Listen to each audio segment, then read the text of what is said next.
away. Awesome. Thank you so much, Julie, for inviting me to speak and for letting me sneak in all the way from Canada.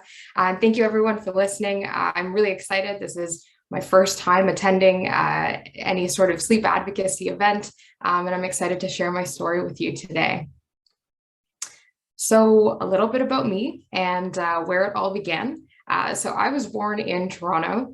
And as a child, I was always curious. I loved school. I loved to read. Harry Potter very quickly became my all-time favorite. I am a Gryffindor, if anyone's curious. And from an early age, I knew that when I grew up, I wanted to become a doctor or a teacher. I took a lot of pride in doing well in school, loved getting involved in all sorts of extracurriculars, everything from talent shows to book clubs. And as a 5-year-old in kindergarten, I was generally energetic and friendly in the classroom. But after school, when I would go to the babysitter's house, I would find myself dozing off repeatedly while watching TV. And I'd spend the afternoons fighting the heaviness in my eyelids with my babysitter coming back over and over again to gently shake me awake each time that I fell asleep. This extreme sleepiness persisted throughout school, but as I got a little bit older, I sort of just dismissed it as a consequence of staying up late and a lack of self-discipline and kind of just being a teenager. And then in the 7th grade, when I was about 12 years old, we had to write a personal code of ethics for a school assignment. And I actually managed to find a little snippet from that assignment where I wrote, "I will improve my time management skills so that I am able to get enough sleep to be alert and awake in class." And I went on in that assignment to proclaim how I would start my homework early and even became kind of prescriptive, saying that I needed to time myself on each assignment to balance my workload.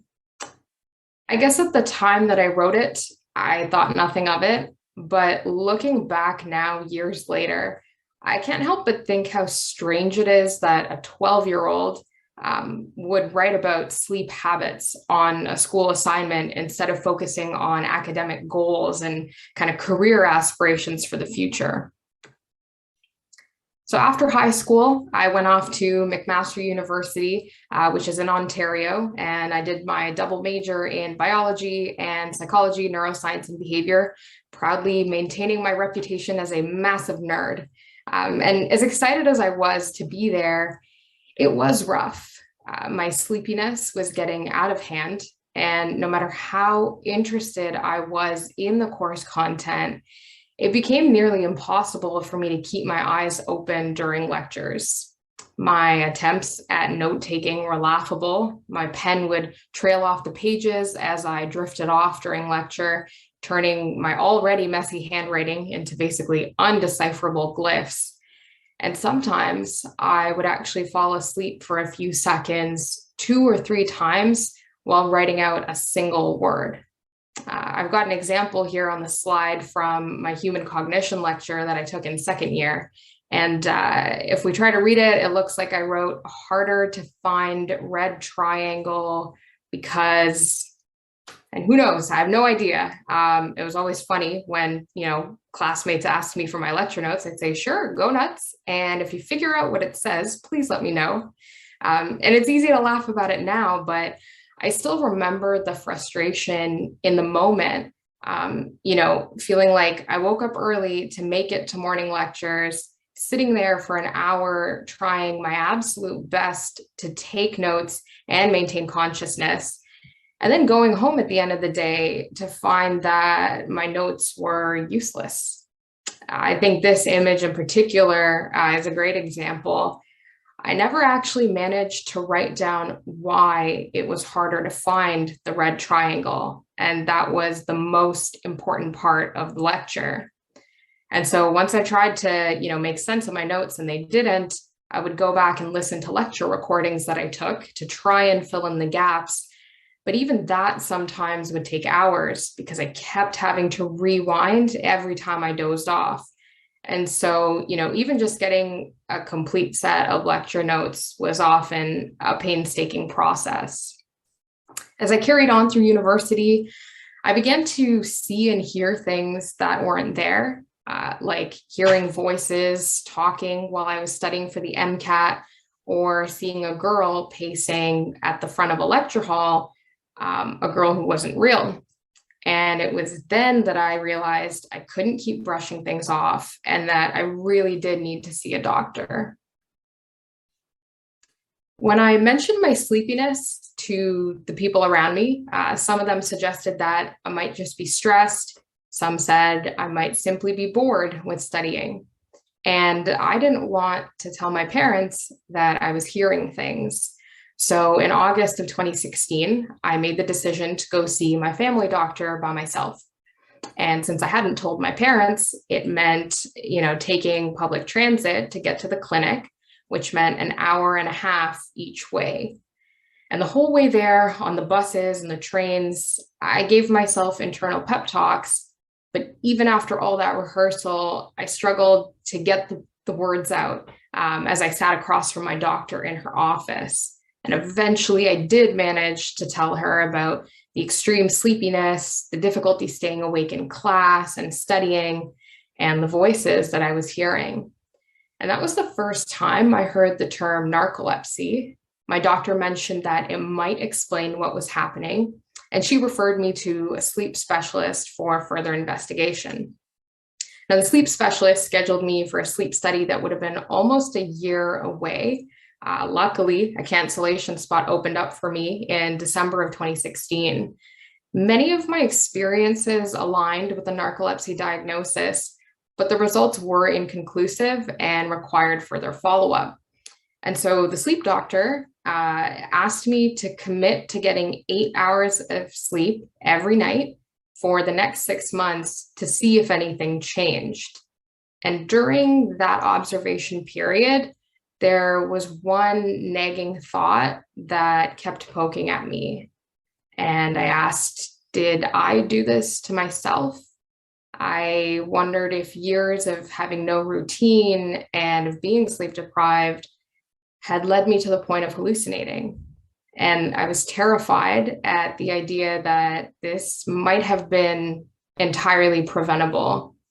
After that 6-month observation period, I came to realize that even getting 8 hours a night didn't eliminate my symptoms. And so I returned to the sleep doctor in July of 2017, and he diagnosed me with idiopathic hypersomnia at the age of 21. And he also prescribed me a wakefulness promoting medication. I still remember feeling emotional as I walked out of his office with that prescription in hand, because finally, after years of feeling like a zombie, someone was telling me that treatment was available.